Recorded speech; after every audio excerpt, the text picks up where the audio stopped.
रामकृष्ण हरी माऊली. आज आहे होळी, तर आपला सर्वांना होळीच्या खूप खूप शुभेच्छा. तर होळी म्हणलं म्हणजे आपल्या समोर येतो तो लाकडा गोऱ्यांचा ढीग. पण नुसतं लाकडा आणि गोऱ्यांचा ढीग जाळून होळी साजरी होत नसते, तर होळी हे एक अध्यात्माचं प्रतीक आहे. होळी कशाची करायची, तर आपल्या वाईट विचारांची आपण होळी केली पाहिजे.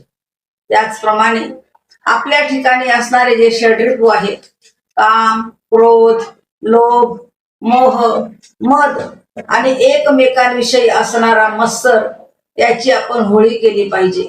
त्याचप्रमाणे आपल्या ठिकाणी असणारा देह अहंकार, याची आपण होळी केली पाहिजे. तर हे सर्व कशाने साध्य होईल, तर संत महात्म्यांच्या जवळ ज्ञानाग्नी असतो. त्या ज्ञानाग्नीने सर्व वाईट कर्म जळून भस्म होतात. म्हणून भगवान श्रीकृष्ण गीतेमध्ये म्हणतात की ज्ञानाग्नी सर्व कर्मानी भस्मसात कुरुते अर्जुन.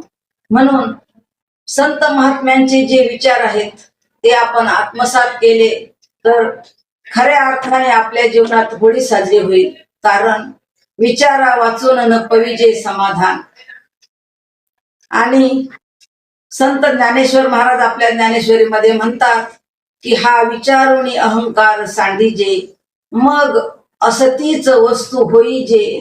म्हणजे आपली स्वस्ती म्हणजे कल्याण सहजे आपणची केली. धन्यवाद.